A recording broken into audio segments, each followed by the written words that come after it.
¿Ha escuchado usted hablar de la enfermedad de Crohn, la rectocolitis ulcerosa o la colitis indeterminada?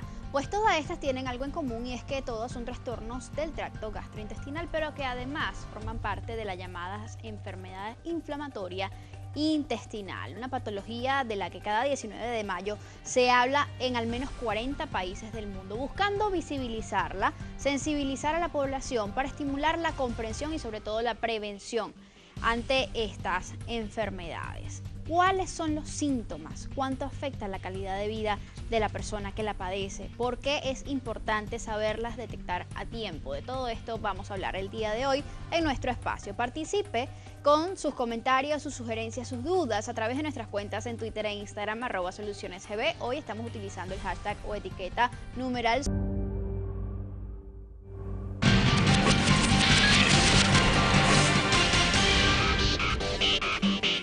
Soluciones EII es la etiqueta que estamos utilizando el día de hoy para que usted se pueda comunicar con nosotros a través de nuestras cuentas en Twitter e Instagram. ¿Por qué? Estamos hablando de la enfermedad inflamatoria intestinal, algo que agrupa a tres grandes patologías. Entre ellas tenemos la enfermedad de Crohn, la rectocolitis ulcerosa y la colitis indeterminada. De ella vamos a estar hablando durante la mañana de hoy para que usted pueda identificarlas a tiempo y ponerse en contacto con un especialista para que comience a recibir cuanto antes su tratamiento. El por qué esto es tan importante también lo va a conocer durante la mañana de hoy, además de la mano de dos especialistas que ya nos acompañan. Uno de ellos, el doctor José Roberto Soto, gastroenterólogo, y también está con él Manuel Bronstein, doctor gastroenterólogo también. Ambos integran lo que es el grupo venezolano de enfermedad inflamatoria intestinal. Gracias por estar con nosotros. ¿Cuán importante, doctor, es el intestino para la vida? Fíjate, el intestino es un órgano vital para mantener la vida, porque ahí es donde se absorben todos los nutrientes que además son esenciales para el resto del cuerpo. Entonces, oye, si usted no tiene una buena absorción y tiene una parte de ese intestino que puede estar afectada, que disminuya la absorción de los nutrientes, pues por supuesto el resto del cuerpo va a estar seriamente afectado. Además de la absorción de nutrientes, ¿cuáles son las otras funciones importantes que tiene el intestino? No solamente de nutrientes, que puede la gente entender que se trata de vitaminas, sino que ahí se absorben proteínas, lípidos, las grasas y los azúcares. Y esto, por supuesto, forma parte de la solución vital de todo organismo. Entonces ahí se produce la absorción, no solamente de los nutrientes, sino también del agua, por ejemplo, de los líquidos. Estamos hablando del intestino delgado. Y el intestino grueso, que es la parte final del intestino, tiene la importancia que por ahí pues se expulsa la materia fecal. ¿Qué pasa si el intestino falla? Bueno, primero puede haber varias consecuencias. La primera es que si tienes una parte del intestino que está inflamado, que está parcialmente cerrado o que tiene una fístula, que es un trayecto que puede salir del intestino hacia la piel, en cualquiera de estas enfermedades, puede ocasionar primero dolor abdominal, generalmente ocasiones diarreicas, por más de 3 meses, pérdida de peso, pérdida de absorción de nutrientes y por supuesto una disminución muy importante de la calidad de vida de muchos de estos pacientes que a veces requieren ir a cirugía o otras terapias mucho más agresivas. Y la idea de todo esto es generalmente hacer un diagnóstico muy precoz para evitar esta serie de complicaciones. ¿Se puede, doctor, digamos, enumerar cuáles son las principales causas que hacen que el intestino delgado o el intestino grueso, también llamado colon por muchas personas, falle en algún momento? Sí, bueno, de lo que estamos hablando, que es la enfermedad inflamatoria intestinal, habría que hacer un diagnóstico diferencial con muchísimas otras causas de síntomas que pueden parecerse a la enfermedad inflamatoria intestinal. Tal como señalaste al inicio del programa, esto incluye la enfermedad de Crohn y la rectocolitis ulcerosa, que desde el punto de vista clínico, por lo que manifiesta el paciente, y los síntomas básicos son dolor abdominal, cólicos, retorcijones y diarrea, puede parecerse a muchas otras causas. Por eso que el paciente o la persona que tenga estos síntomas debe acudir al médico para hacer un diagnóstico diferencial o un diagnóstico de certeza que se trate de una de estas dos enfermedades inflamatorias. La indeterminada que señalaste es cuando no puede hacerse una diferenciación adecuada entre la enfermedad de Crohn y la colitis ulcerosa.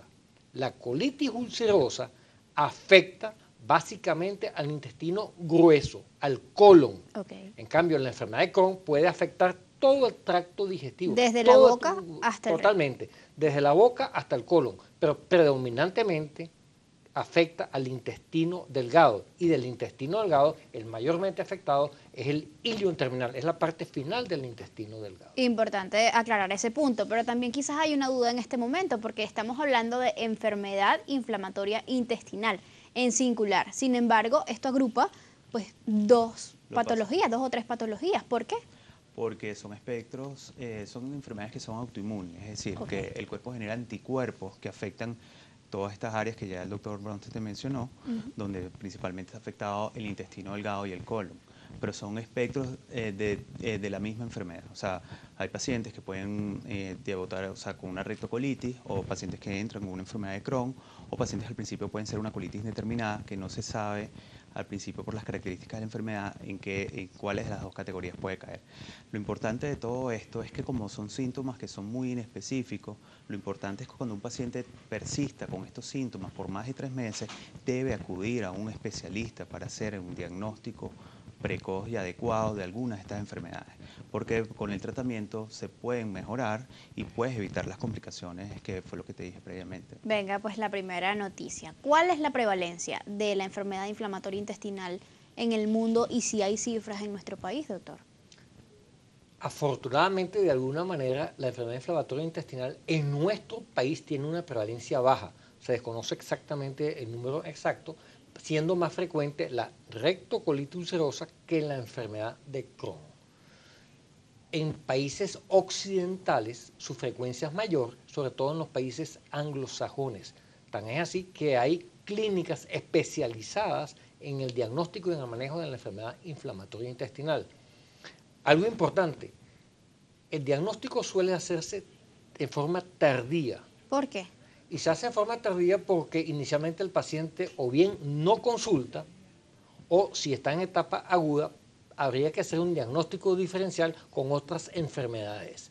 Su prevalencia es variable en el sentido de que hay picos en edad escolar y en una edad adulta alrededor de la cuarta, quinta década de la vida. Es decir, si hablamos de grupos etarios, ¿a qué edad se pudiera desarrollar o manifestar clínicamente la patología? Generalmente, como ya te acaba de decir el doctor Brownstein, hay dos picos. Un pico que está alrededor entre los 15 a los 25 años, y después hay un segundo pico que está entre los 40 a 50 años. Esos son los dos picos de incidencia en Venezuela. Principalmente eso es para enfermedad de Crohn. La rectocolitis generalmente tienes un pico alrededor entre la cuarta y quinta década de la vida, pero en Venezuela eso es bastante variable. La relación entre rectocolitis y enfermedad de Crohn en Venezuela es más o menos 10 a 1. O sea, por cada 10 pacientes que tenemos con rectocolitis tenemos 1 o 2 pacientes con enfermedad de Crohn. Ahora entiendo que la realidad es un poco diferente, sobre todo en los países nórdicos, ¿no? ¿Por qué? Porque se habla de que en la cultura occidental hay mucha más prevalencia de este tipo de enfermedades que en la oriental, por ejemplo. La causa exacta de esta enfermedad no está totalmente establecida. Okay. Es decir, no se sabe qué lo origina, qué lo causa. Aunque ciertamente hay un componente autoinmune, un componente de inmunidad en la cual hay una inflamación del intestino y el intestino responde de una manera no controlada o de una manera exagerada y no logra hacer desaparecer la inflamación. Es una enfermedad crónica, es decir, que tiene picos en los cuales la enfermedad se exacerba y picos en los cuales la enfermedad baja. De manera tal que la causa no está totalmente establecida, sin embargo el componente fundamental es una enfermedad, no diría genética, pero sí autoinmune.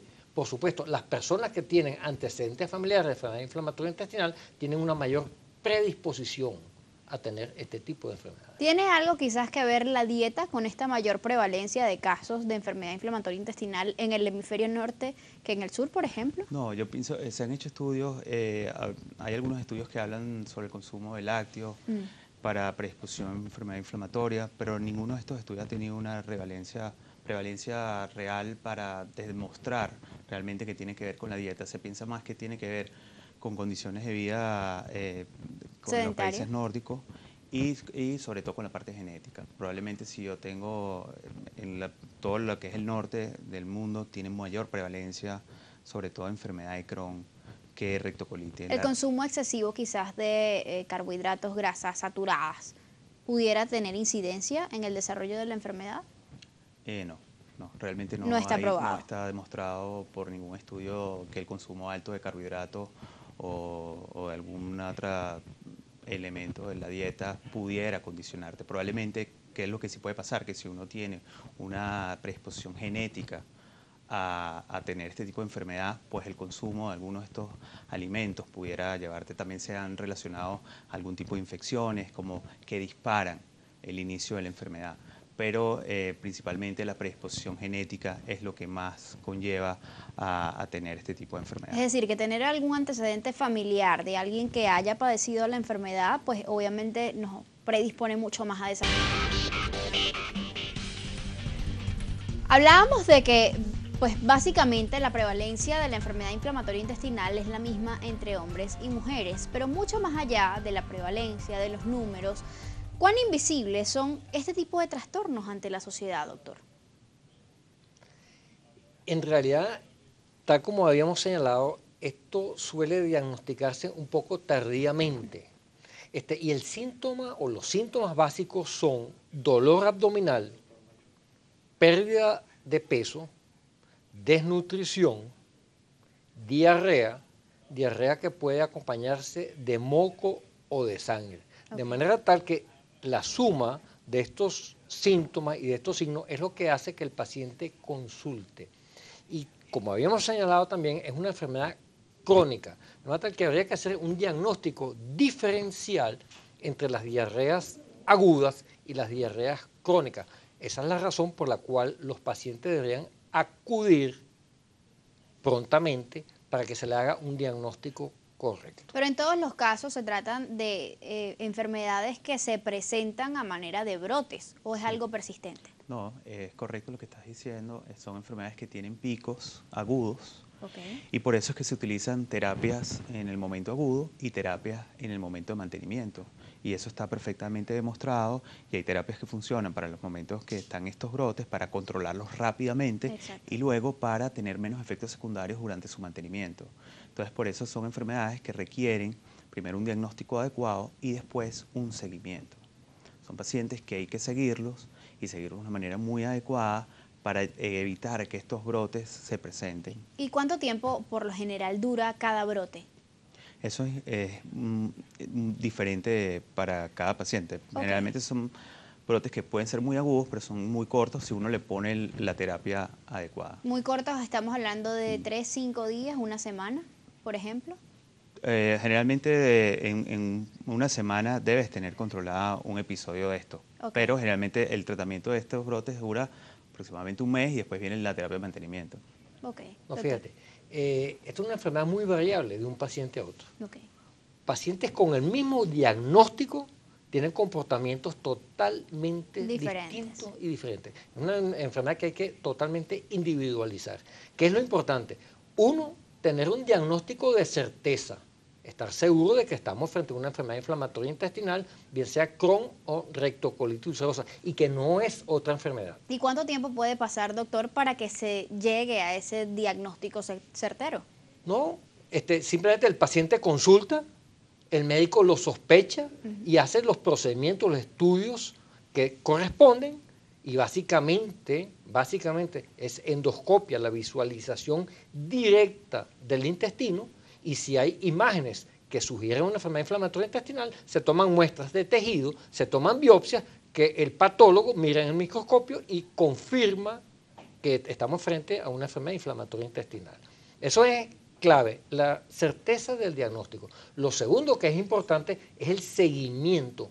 Y ya como le hemos señalado, es muy variable de un paciente a otro. Hay enfermedades que son bien controladas, bien manejadas, en los cuales los episodios de la enfermedad se dan escasamente o por poco tiempo, y hay enfermedades que prácticamente son casi en forma continua, son muy severas. De manera que habría que ver si los medicamentos pueden o no controlar la enfermedad. Y aquí es la importancia de seguir. En el caso de la rectocolitis es un poco más sencillo, Okay. porque al ser una enfermedad que está en el colon, Es Está mucho por más, lo menos localizada allí. es más fácil para los gastroenterólogos tener acceso al colon, Ok. porque a través de una colonoscopia, nosotros, a través del Grupo Venezolano de Enfermedad Inflamatoria, hemos ayudado a entrenar a los médicos y estamos muy consecuentes con la enfermedad. Entonces es un poco más sencillo hacer ese diagnóstico porque es una enfermedad que afecta principalmente la mucosa. En el caso de la enfermedad de Crohn, a veces puede ser mucho más difícil llegar a un diagnóstico, sobre todo histológico. ¿Por qué? Porque es una enfermedad que está en el intestino delgado. A veces puede ser difícil acceder al sitio que está afectado el intestino delgado a pesar de que ahora tenemos herramientas que pudiéramos llegar al intestino delgado, pero es una zona de acceso más complicada y pudiera el diagnóstico retrasarse un poco en ese sentido. Hablaban de que este tipo de enfermedades podrían ser fácilmente confundidas con otros trastornos. Por ejemplo, ¿con qué otros trastornos se les confunde? Sí, en diarreas agudas, en cuadros agudos, con cualquier cantidad de otros diagnósticos, básicamente enfermedades infecciosas, enfermedades parasitarias, diarreas que pueden estar relacionadas con el síndrome de intestino irritable, que es un problema funcional de las vías digestivas, o que pueda obedecer a factores psicosomáticos o a medicamentos que tome el paciente que puedan ser causas de diarrea. De manera tal que las causas pueden ser múltiples. En enfermedades crónicas o en diarreas recidivantes, claramente uno de los diagnósticos diferenciales a hacerse es la presencia de neoplasias o de tumores, de cáncer de colon. del colon o cáncer inclusive del intestino delgado, que realmente es bastante menos frecuente. Ok. ¿Suelen estas enfermedades inflamatorias intestinales confundirse en algún momento con el síndrome de intestino irritable, por ejemplo? Sí. Es un diagnóstico Sí. diferencial claramente a ser establecido. ¿La enfermedad celíaca también puede Perfectamente confundirse pudiera con confundirse esto? porque acuérdate que la enfermedad celíaca principalmente afecta intestino delgado y pueda llevarte a hacer un diagnóstico diferencial perfectamente con la enfermedad inflamatoria intestinal. Una colitis infecciosa, por ejemplo, también pudiera Perfectamente te puede confundirse. hacer un diagnóstico diferencial.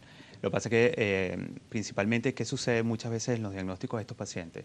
Que acuden al médico, se le hace un examen de heces, en el examen de heces reporta una diarrea con moco y sangre, en vista de la prevalencia que nosotros tenemos de enfermedades infecciosas en el país, sobre todo ahorita con toda la contaminación que tenemos, muchas veces se toma como que esto es una enfermedad infecciosa aguda por cualquier parásito o cualquier bacteria, le colocan tratamiento, el paciente mejora parcialmente, pero vuelve a recaer en 2 o 3 semanas, vuelve a tener otra vez la diarrea. Entonces, cuando esto se hace recurrente, el consejo fundamental para todos estos pacientes es que acudan a su médico gastroenterólogo para que él decida si hace falta hacerle algún estudio, como puede ser una colonoscopia o algún otro examen de heces que sea un poquito más profundo, para evaluar la posibilidad de que tenga alguna de estas enfermedades, hacer un diagnóstico precoz y colocar el tratamiento adecuado. Doctor. Sí, en otras palabras, realmente la historia clínica, la historia que el paciente nos relata, lo que él nos cuenta y cuánto tiempo tiene con esta enfermedad, más el examen físico, es lo que nos puede hacer sospechar que estamos frente a la enfermedad inflamatoria intestinal. Y no quiere decir que todo paciente con diarrea hay que hacerle una batería de exámenes. Es decir, uno tiene que individualizar muy claramente cada paciente y dirigirá qué procedimientos debe o no deben realizarse. Hasta que la recomendación básica es que consulten al médico. ¿Cuánto más fácil o más difícil puede ser diagnosticar una colitis indeterminada? Oye, lo que pasa es que no todo, como ya te dijimos, son enfermedades que son muy particulares. Cada paciente va a tener su propia enfermedad. Entonces, a veces hay casos en los cuales nosotros no podemos decir simplemente por la radiología, o por la endoscopia, o por los síntomas del paciente, si se trata de una enfermedad de Crohn o una rectocolitis ulcerativa. La ventaja de esto es que ya nosotros pudiéramos iniciar tratamiento con una colitis indeterminada y el tiempo es el que nos va a decir cómo evoluciona el paciente y hacia dónde nosotros podemos realmente encasillar a ese paciente. ¿Tiene cura la enfermedad inflamatoria intestinal? ¿O es una enfermedad crónica que va a estar con nosotros de por vida? Obviamente, es una enfermedad crónica, no tiene cura, pudiera tener control. ¿De qué depende? Depende de la severidad de la enfermedad. Hay pacientes que están muy enfermos, otros están menos enfermos. Hay enfermedades mucho más severas y depende qué órgano es el que está más o menos afectado. Y la otra manera de saberlo es cuáles responden o no a tratamiento médico. Es decir, si la enfermedad responde al tratamiento médico, es mucho más fácilmente de controlar que aquellos que no responden y que eventualmente tendrían otras opciones que incluyen la cirugía. Fíjate, Adelante, doctor. antes se pensaba que simplemente controlar los síntomas era tener un paciente que ha entrado una palabra clave que es remisión. O sea, yo controlé los síntomas y un paciente entró en remisión. Y actualmente se ha demostrado que si este paciente no tiene una mejoría en la mucosa de la endoscopia, en el colon o en el intestino delgado, que es que desaparezcan las úlceras, este paciente tiene pocas probabilidades de entrar en remisión. Es decir, que la enfermedad entre como un periodo de reposo, ¿ok? Y es fundamental la curación endoscópica. Si uno no ve curación endoscópica en este tipo de pacientes, cuando uno lo está siguiendo, ya sea en intestino delgado o en colon, es poco probable que el tratamiento, este paciente pueda dejar el tratamiento o pueda entrar en remisión. Siempre se le explica a todos los pacientes que por lo menos debe tomar tratamiento por lo menos un año. Tú debes tomar tratamiento por lo menos un año y la consecuencia en el tratamiento es fundamental. O sea, que el paciente sea consecuente con su tratamiento, la adherencia al tratamiento es fundamental para la mayoría de estos pacientes. ¿Cuán graves pueden llegar a ser la enfermedad inflamatoria intestinal? Muy grave, puede alterar notablemente la calidad de vida de un paciente, su estilo de vida diario, e inclusive puede llegar a ser causa de muerte. ¿Por qué puede ser causa de muerte? Porque puede asociarse con infecciones, con desnutrición, con hemorragia y en caso de rectocolitis ulcerosa a largo plazo puede asociarse con cáncer de colon. Puede predisponer al desarrollo del cáncer de colon. desarrollo del cáncer Importantísimo eso. Imagínense que esto es tan delicado que incluso en algunos países del mundo a las personas se le da un pequeño carnet o en su tarjeta de identificación se coloca en muchos casos que esa persona padece enfermedad de Crohn. Así de grande es la afección a la calidad de vida de quien padece, por ejemplo, la enfermedad de Crohn. Pero sobre cómo se afecta realmente la calidad de vida de quien pues padece enfermedad inflamatoria intestinal, vamos a hablar al regreso de esta pausa, además de leer todos sus comentarios.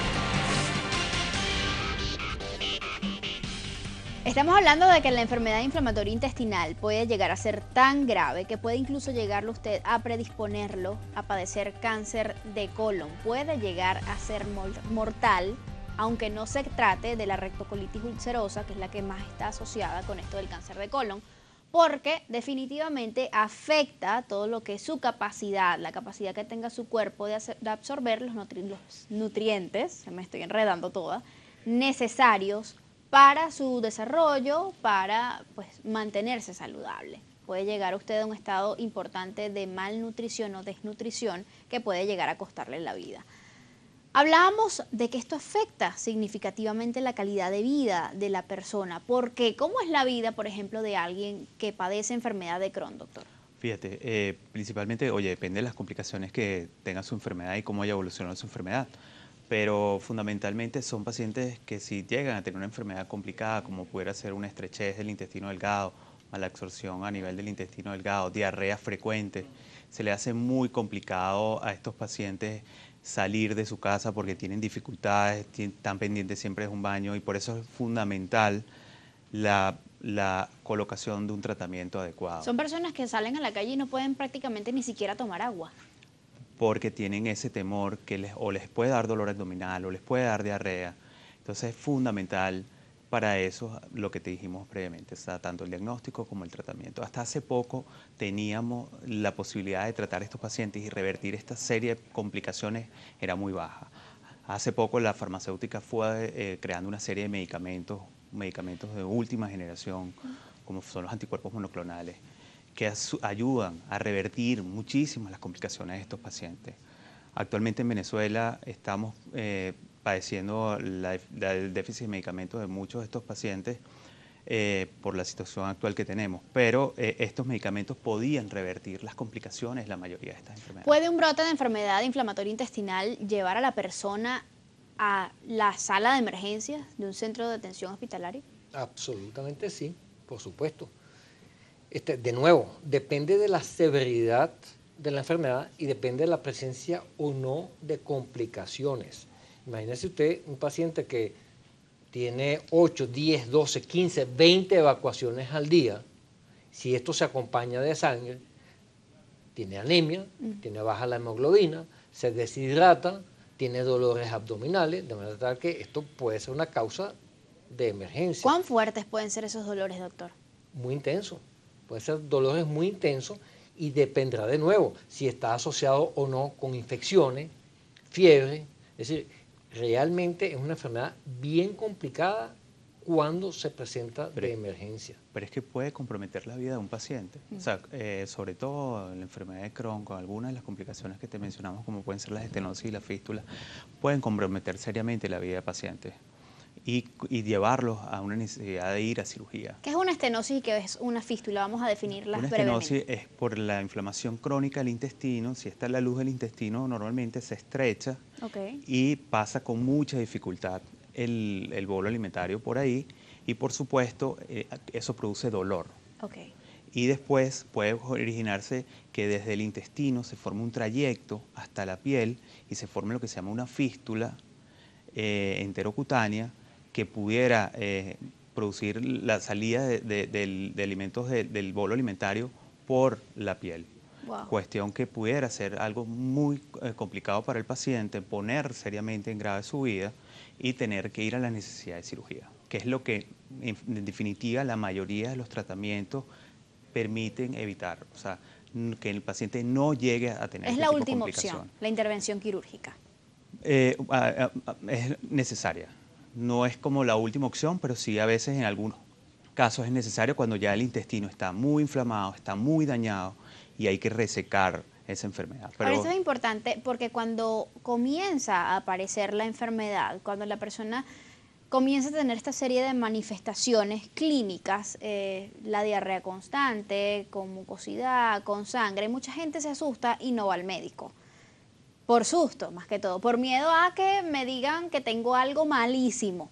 Y la gente comienza a automedicarse, probablemente no con fármacos, pero sí comienzan los remedios caseros para tratar de parar de repente la diarrea y todo este tipo de cosas, el dolor, en fin. ¿Cuán positivo puede ser eso? No, claramente cuando un paciente tiene diarrea crónica debe hacer una consulta, sin la más mínima duda, porque tiene que tener un diagnóstico clarísimo qué es lo que lo está causando. ¿Cuándo hablamos de diarrea crónica, doctor? Diarrea, fíjese, ¿quién no ha tenido una diarrea aguda? Por cualquier razón. Es una diarrea que se suele resolver prácticamente sin medicación en muy corto tiempo, en 2 o 3 días. ¿Cuándo es una diarrea crónica? Cuando esta diarrea se repite en el tiempo y puede durar más de 2 meses.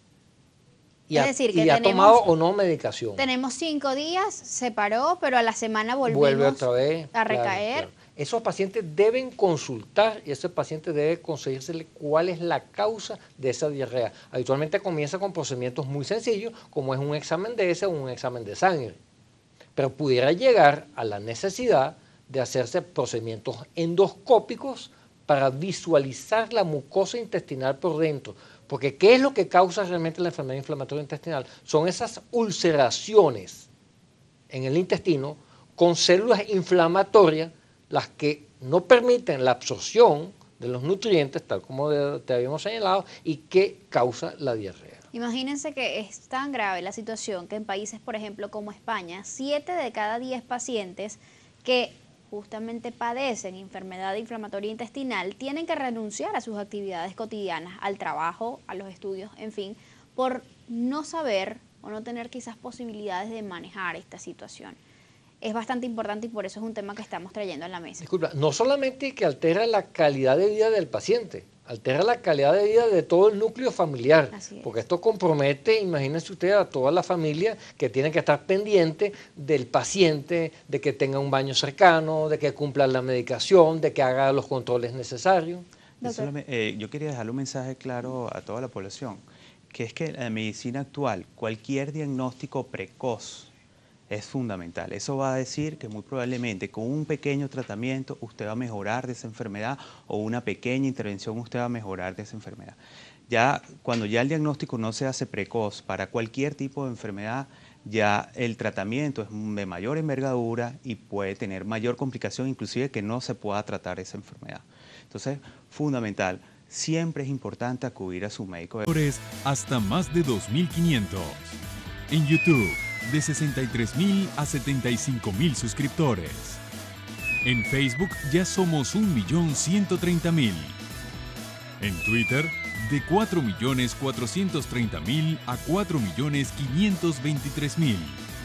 Y en Instagram, de 685.000 a 845.000 seguidores. Ustedes y nosotros somos juntos una red de información que crece cada día más. Porque somos Globovisión. Seguimos con Soluciones.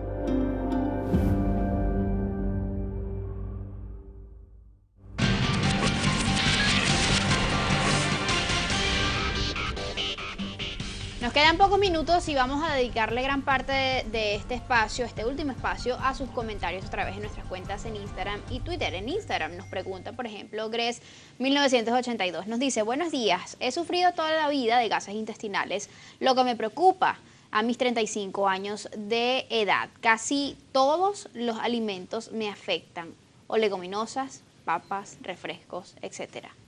¿Puede estar esto asociado a una enfermedad inflamatoria intestinal? Bueno, oye, es muy impreciso simplemente porque algo te produzca distensión abdominal. Exacto. O meteorismo, decirle a un paciente que va a tener una enfermedad inflamatoria. Lo más probable es que no sea una enfermedad inflamatoria intestinal, probablemente pudiera ser un síndrome de intestino irritable por los 35 años que tiene la paciente.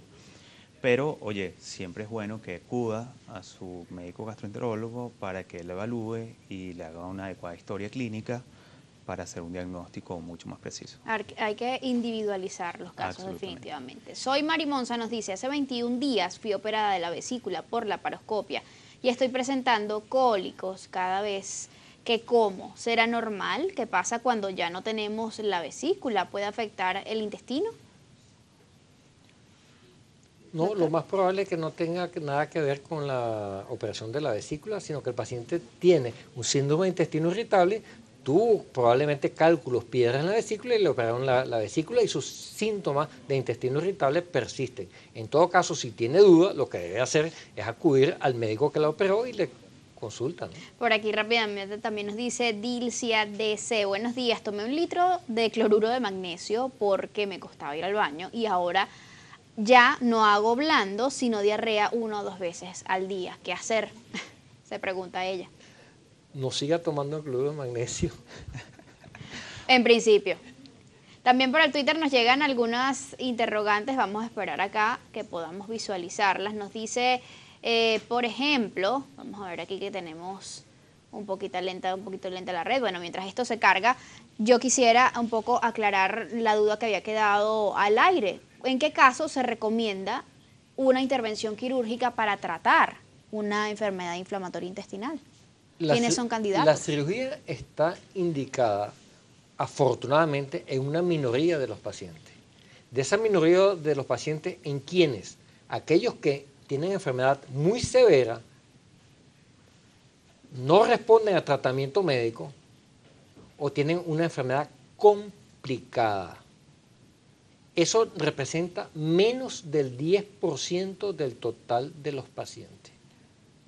Y va a depender, por supuesto, del diagnóstico que tenga y de la ubicación de la enfermedad. Si es una colitis ulcerosa, que afecta solamente al colon, el intestino grueso, pudiera estar indicado una colectomía, que es quitar el colon en su totalidad. Okay. En caso de una enfermedad de Crohn, dependerá del segmento del intestino que está afectado.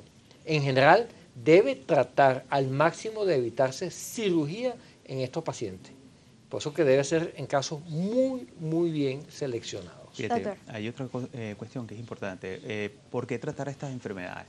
Porque se ha demostrado perfectamente que el grado de inflamación que hay en la mucosa, que nosotros lo podemos visualizar, lo podemos estadiar, está totalmente relacionado con la posibilidad de cáncer. Mientras más tiempo tú tengas una enfermedad que está descontrolada, con una inflamación muy severa, como acaba de decir el doctor Brownstein, tienes mayor riesgo de padecer un cáncer de colon, en el caso de una rectocolitis. De hecho, actualmente ya ni siquiera se habla de curación endoscópica, se está hablando de curación histológica, es decir, que a pesar de que tú veas la mucosa normal, tienes que tomarle una biopsia y demostrar que no haya células inflamatorias dentro de ese tejido.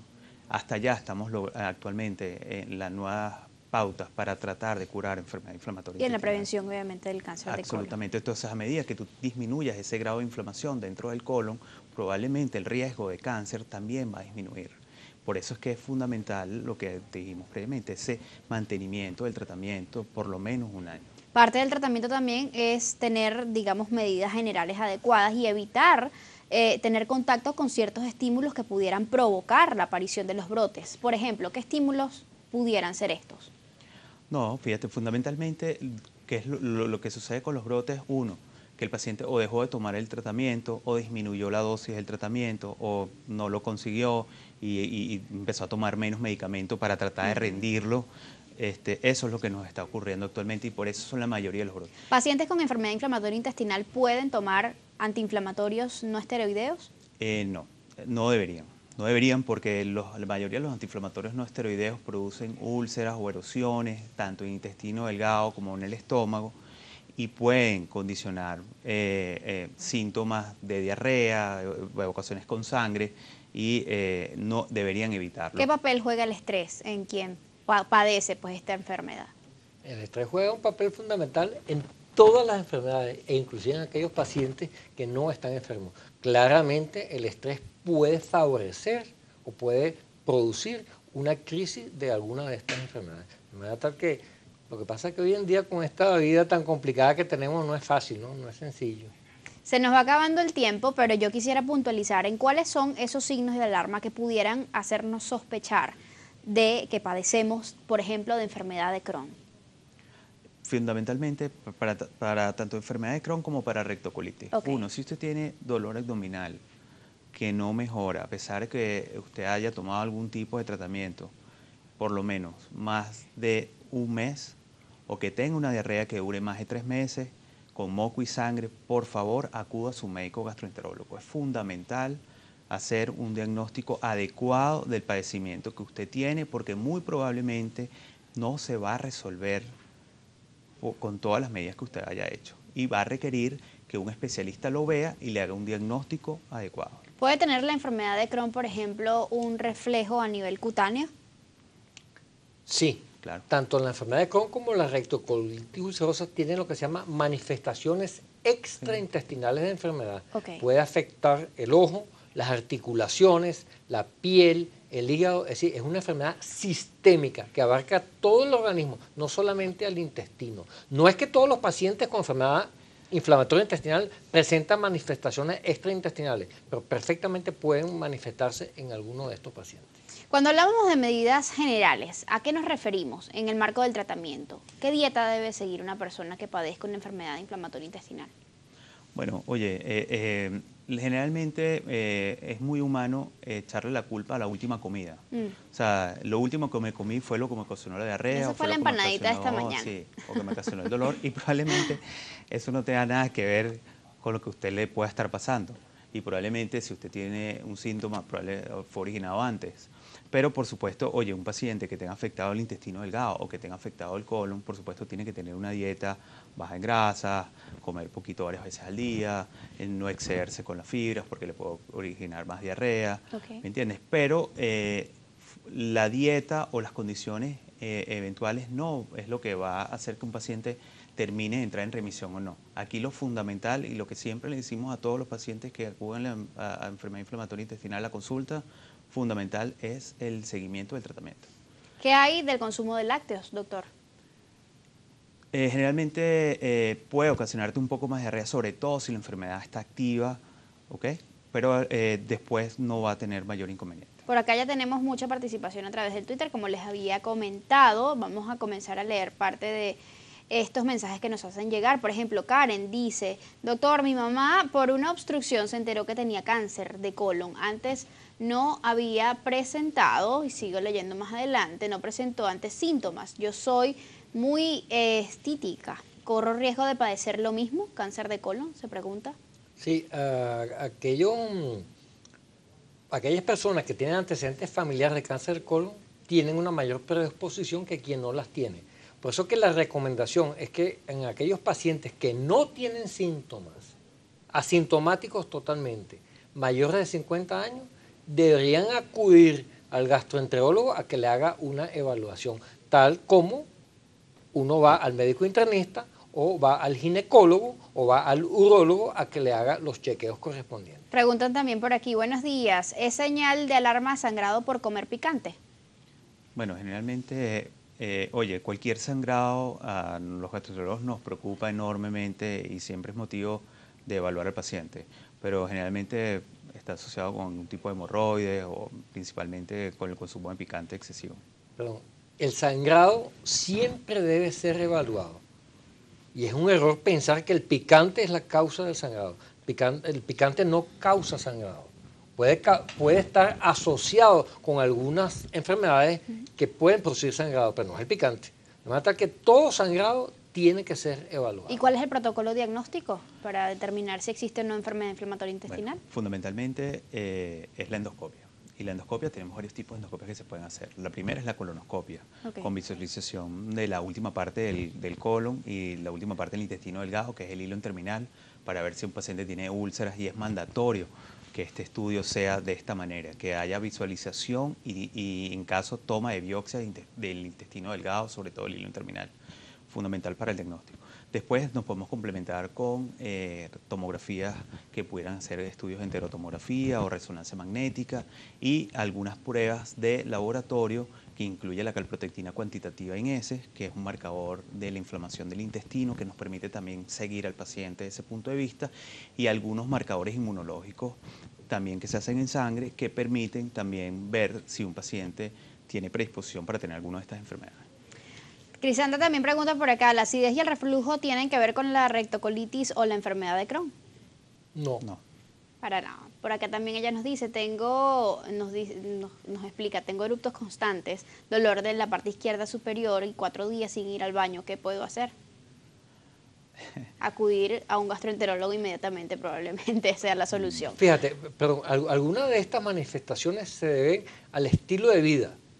Es decir, lo adecuado sería mantener un adecuado estilo de vida, una dieta balanceada, una dieta adecuada, rica en ejercicio físico, no excederse en el alcohol, no fumar. De manera tal que el estilo de vida tiene mucho que ver con los síntomas digestivos.